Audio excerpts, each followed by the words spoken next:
I thought it might be a beneficial exercise to walk through how I have my firewall rules set up for my main home network with all my VLANs and how I have those things configured, just to give you some ideas of some real world examples of how you could use this on your own home network. There's different ways you can write rules and construct them, but I'm going to show you how I've done my rules and how I've refined them over the years. And even before I did this video, I've further refined them to clean up some stuff I didn't really need, and I moved a few things around a little bit to kind of group them where it makes the most sense.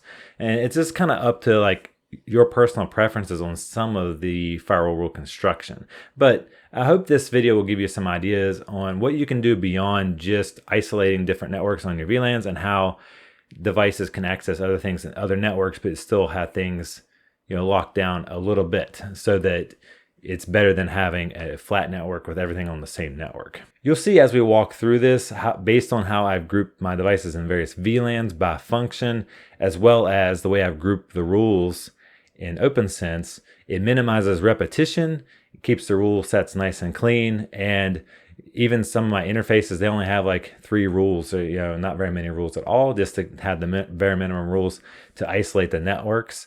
And I think it's a good way to maintain rules that's not overly complex and pretty easy to understand and easy to update and maintain. So let's take a look at how I have my firewall rules constructed. And I will note that I make use of a lot of aliases, so you won't see a lot of IP addresses or even port numbers unless they're like predefined ports like port 80 or SSH or those sorts of things, because I think it makes the firewall rules more readable, and I can group multiple IP addresses, networks, and ports together.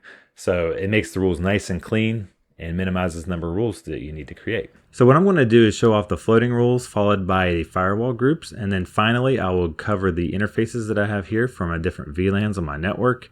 So as you can see, I'm already in the floating rules section, and here at the top you'll see there's automatically generated rules row here, which is a nice grouping that OPNsense shows so you can see what's happening behind the scenes. Most of the time you don't need to be worried about these, but it's nice to see what they're doing to allow basic network functionality. So if I expand this, you'll see there's 17 rules in here, and all these are just for basic IPv4 and IPv6 functionality that's required by these various RFCs and just basic network functionalities. And we need to allow ICMP, especially for IPv6, because it relies on ICMP much more heavily than IPv4.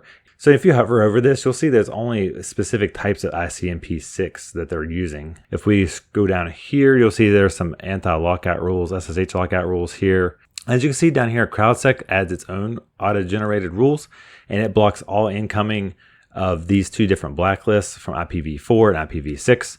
So you can make use of these block lists for your rules if you so desire. And I'll show you an example of what I actually do with mine, because I like to also block outgoing, because if these are malicious IPs, not only do I want to block incoming IPs, but I also like to block outgoing. If we close this out, we're going to look at the rules that I have in the floating rules section. You'll see I'm making use of those CrowdSec block lists that I mentioned earlier, but I'm doing it on the outgoing from any source on my network out to any of these blacklisted IP addresses that are supposed to be malicious IPs identified by CrowdSec. And I have them on 2 different interfaces, my WAN 1 and WAN 2.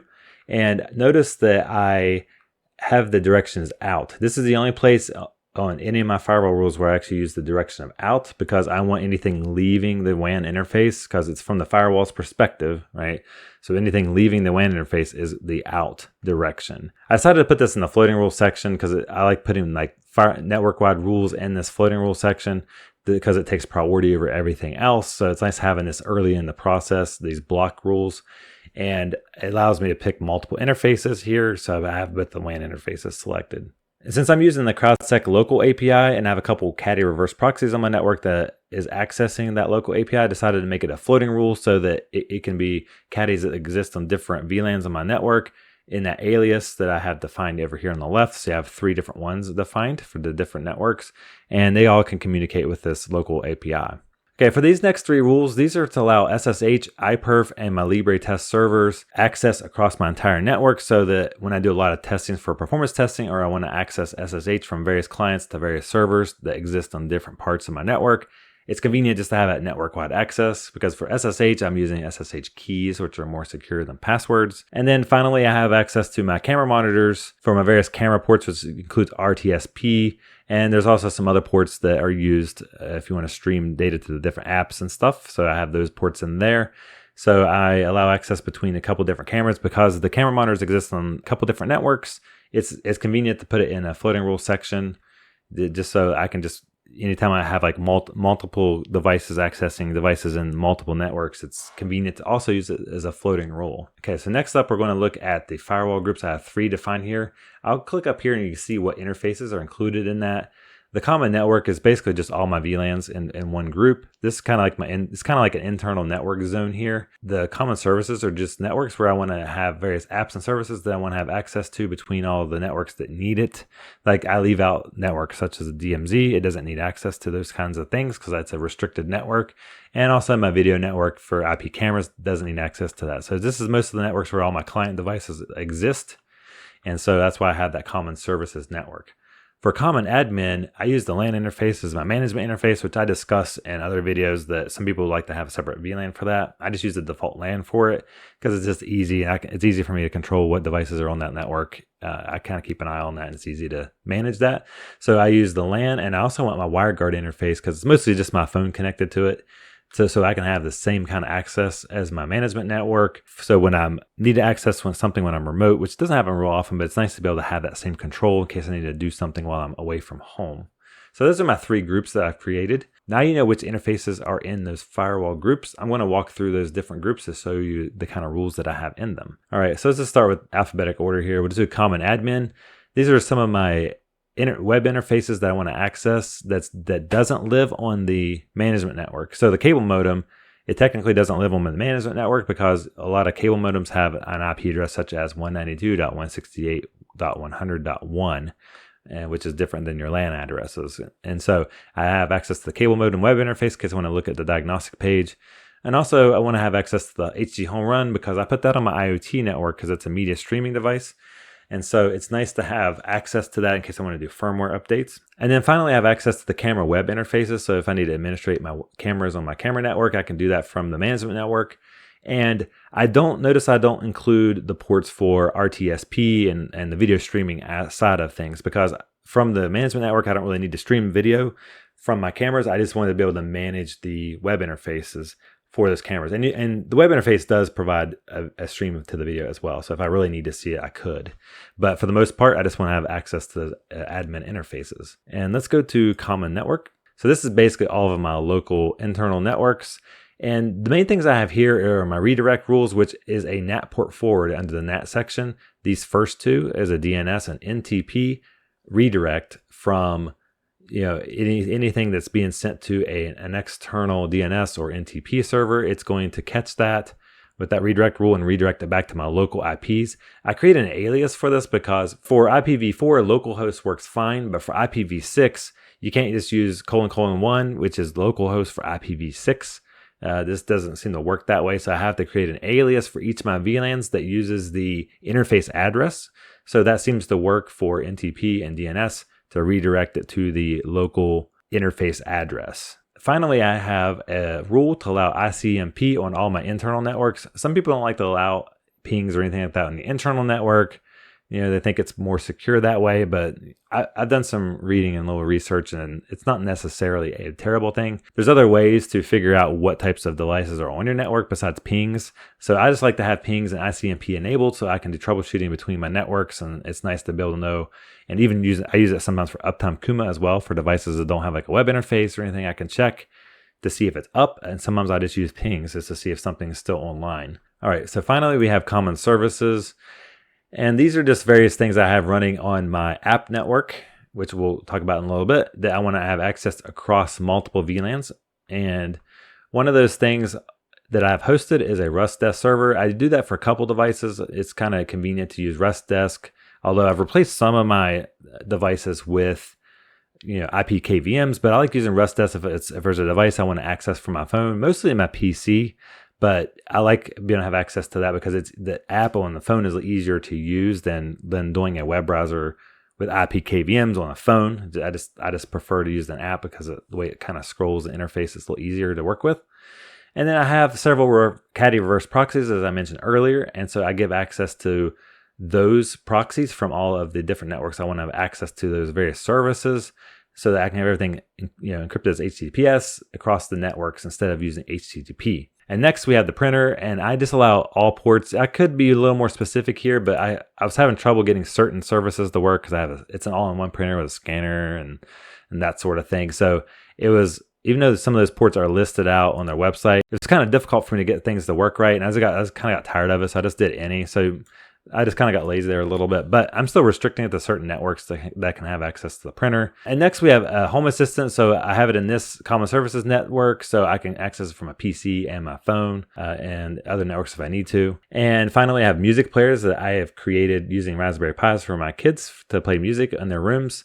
So I have access to the web interface for that. It's only HTTP, but I have access to those web interfaces to add music or change anything like that I need to do. All right, so now let's go through the various interfaces that we have here. So I have about 10 or 11 VLANs here, not too many, but it's more than what some might use. And I've seen some people say they have up to 40 or whatever. That's a lot of VLANs. So it kind of feels a little bit overkill, but I have things grouped out real nice based on what the device functions are. And I think that helps a lot with keeping the firewall rules minimal in some ways, because I don't have to route a bunch of stuff across a bunch of networks. And a lot of the traffic is contained to the networks where I have the devices. So let's go through these various interfaces. Let's start with the app one.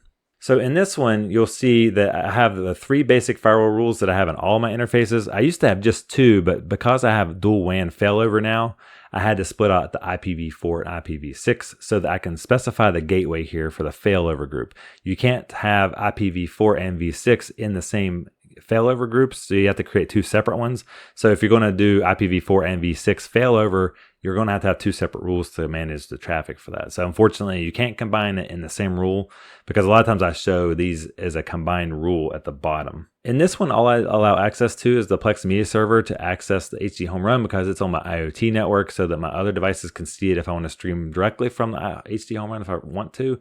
But I just kind of threw it in that because it's kind of like an IoT device. And then I just allowed the discovery ports for Plex. It might not be that important within this network because my devices exist outside of it, but it's possible they could help with discovery, because I do the MDNS plugin, so it can broadcast some of this kind of stuff across my networks. I can't remember how much it helped with it, but that's something to consider. Let's see. Let's go to the DMZ network. So on my DMZ network, the only 2 rules mainly here, besides the default ones that allow to isolate networks, is to allow Caddy access to my Plex Media Server and my Nextcloud server. Those are the only 2 things that I expose through Cloudflare, and I have things locked down there. So those are the main 2 things I like to expose. And the guest network just only allows access to the internet plus whatever I have in my common services. So they can access Plex and various things like that I'm okay with guests using. The guest network rarely gets used. Most of the time it's just our devices, so I have it there in case someone comes over and I don't want them to use the main network. It's nice to have the guest network there to protect your traffic a little bit. So the home VLAN is basically like my user VLAN that I have in my examples, where I put all my workstations and I put my IP KVM devices in there, so I don't have to create firewall rules that access the IP KVMs across the network. It's just locally there available for me to use. So for this network, most of the access that I need for this network is just from my main PC to allow access to the OPNsense API. So I allow access to OPNsense port there. And I also allow access to the Proxmox management ports, because since I do different various guides and different things, I need to have access to open up the VMs in Spice, so that I can do screen captures and various things like that. If I didn't need to do screen captures and do stuff with the virtual machines on my PC, I probably wouldn't need this firewall rule, because I could just access it from the management network. But that's one exception where I allow something to reach into the management network, because it's just convenient. And then I also allow access to Home Assistant on this specific port here for MQTT. I probably should create an alias for this, but I haven't done it yet, because I like having aliases so I can have this more descriptive, but no big deal. But see, I have it allow access because I use MQTT for testing. I was testing some scripts out, so I just need to allow access to Home Assistant, which is on the IoT network. So I really don't have too many rules in here. And keep in mind that I also have the rules that are available in the common services and common network, right? Because my home network VLAN is in there. So you got to consider those rules as well. And I forgot to mention earlier, but you can see these group rules. Because I'm in a group, these rules are also applied before these rules for this interface down at the bottom. So you can see all the stuff here from the floating rules and the group rules are going to be applied for this network. So you can see how by separating things out into different groups, instead of having 20 rules per interface here, or however many we got here, we only need like 3 or 4 in each interface. So it keeps things nice and clean, which I like. So let's minimize that. So IoT network, you can see here that I have a couple devices that need access. Like this needs access to Radon I. I have a radon detector. It needs access to the OPNsense API, so I allow it here. And I also like to allow my phone certain access to some things like on my PC when I'm doing development work for my website. I like to be able to test it on my mobile device to see what it looks like. And I also have access to the GWN Manager for the iOS app, so I can see my network stuff. I used to do this with the Unify controller app as well before I switched everything over to GrandStream. So this gives me access from my app to look at my network stats and different things like that. Okay. And then we have the basic rules, of course, to isolate the networks. Very simple, right? So the lab network, all it does is allow access to the internet, and it isolates itself from the rest of my network, which is what I want because I do a lot of testing here. And there's also a couple group rules above that where I can access these services if I want to from my lab network. All right, LAN is used as my management network. All it does is isolates the network from everything else. And it also has the group rules above. And this one belongs to more groups because it also belongs to the admin group. So that's why there's 11 rules here instead of 8. So you'll see the rules up above here for the cable modem, HDMI modem that I talked about earlier. So, but that keeps this list pretty clean because everything is defined in the floating and group rules before I even get to this LAN interface, right? So all I need to do is just isolate this interface from my other interfaces and we're done.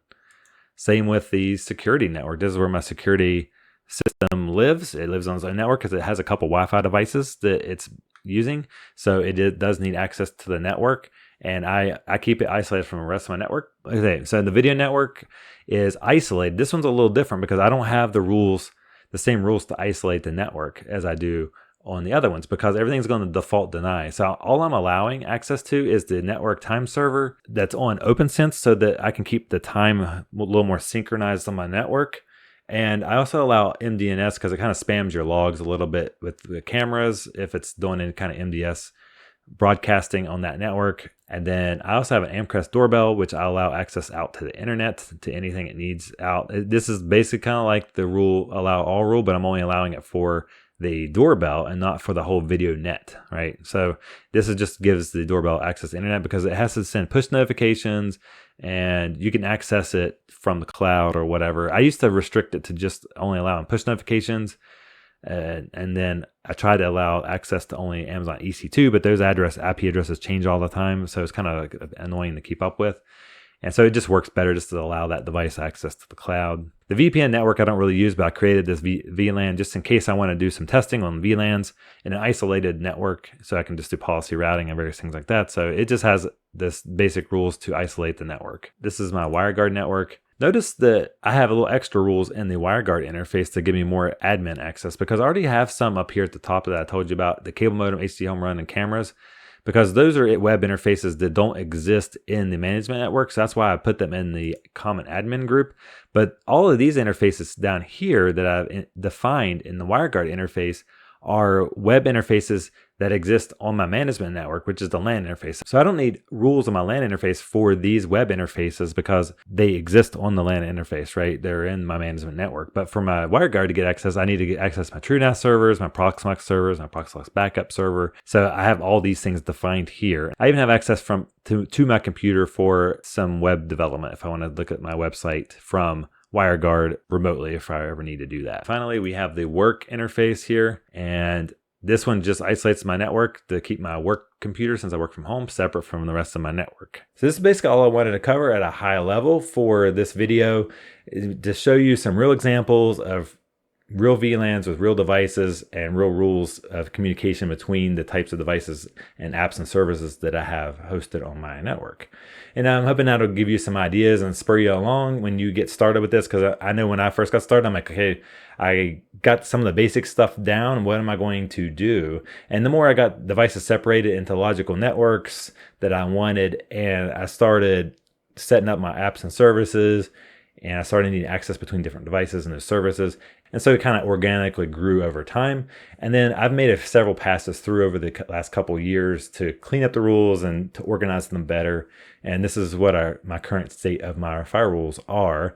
And there's probably some more refinements, some more things I could lock down if I really wanted to. But in the end, when you have, especially for a home network, you need it to not only be secure, but you need it to be usable as well. More so than like a corporate network, right? Where you have things locked down as tight as possible. There's a fine line you got to balance. I usually measure my success where if I'm locking stuff down and my family doesn't notice it at all, I feel like I'm doing pretty well, right? Because I got it locked and secured the best that I can, and things are still usable and still working, and they have no complaints. So until the next video, I hope you guys have a great day.